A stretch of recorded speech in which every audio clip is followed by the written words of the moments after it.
Ah, la procrastination, ce fléau. Pourtant, ce que je m'apprête à dire aujourd'hui va à l'encontre du prêt-à-penser. Figure-toi que la procrastination est un très bon indicateur. Ouais, t'as très bien entendu. C'est un très bon indicateur. Ça peut même être contre-productif de ma part de te dire ça, mais c'est pourtant la réalité. La procrastination n'est pas une cause en soi, mais plutôt une conséquence d'une cause bien plus profonde. Tu trouves pas ça bizarre, toi, de savoir qu'une chose est importante pour toi, ou pire, de savoir que c'est la chose que tu dois faire, mais de remettre à plus tard systématiquement? Je te parle même pas du nombre de projets que tu as peut-être voulu lancer, que tu as très certainement commencé, mais jamais terminé. Tu commences, et finalement, tu trouves toujours quelque chose d'autre à faire à la place qui, on va pas se mentir, n'ont pas de réel impact dans ton quotidien. Ah, je sais de quoi je te parle. Attendre toujours la dernière minute pour rendre ses papiers. Tu sais que c'est important pour toi, mais tu laisses toujours traîner.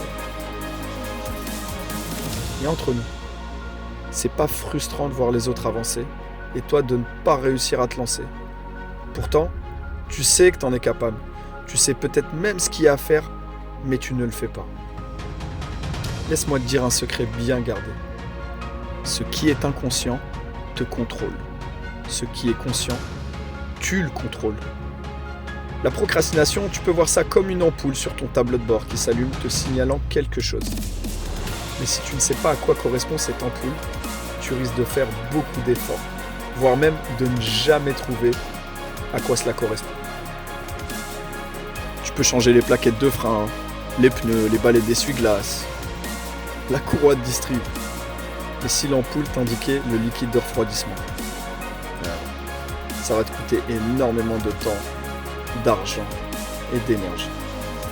Il aurait fallu peut-être très certainement se référer à la notice constructeur pour savoir de quoi il s'agit. Et malheureusement, cette notice, pour toi, elle n'existe pas. Maintenant, imagine que tu ne procrastines plus. Quel impact cela aura dans ta vie, sur tes finances, tes proches, ton avenir, ton épanouissement personnel. Entre nous, ça n'a pas de prix. D'ailleurs, même moi je ne serais pas là à te parler si je procrastinais. Je pourrais t'énumérer tous les bienfaits que tu puisses retirer, passer du mode procrastinateur à acteur principal de sa vie. Et c'est exactement ce que je te propose de faire aujourd'hui, à travers un plan bien structuré, où je t'accompagne étape par étape. On va voir quelles sont les conséquences que cela a sur ta vie. Et tu verras, comme je te l'ai dit, que ça peut être un très bon indicateur. Cela n'empêche que ça peut avoir des conséquences néfastes dans certains cas. Ensuite, on va voir quelles sont les raisons cachées grâce à un système que j'ai designé où pas à pas je t'accompagne. Quels sont tes drivers, quelles sont tes valeurs. Je pourrais t'en parler pendant des heures. Ensuite, on va voir comment reprendre le contrôle grâce à un instrument de mesure. Dis-toi que ce que tu peux mesurer, tu peux le contrôler. On va traiter le mal à la racine, on va s'attaquer à l'un des facteurs les plus puissants en termes de mauvaises habitudes qui est ton environnement. On va également apprendre à transformer ses peurs en désirs. Autant te dire que c'est un changement, un grand changement.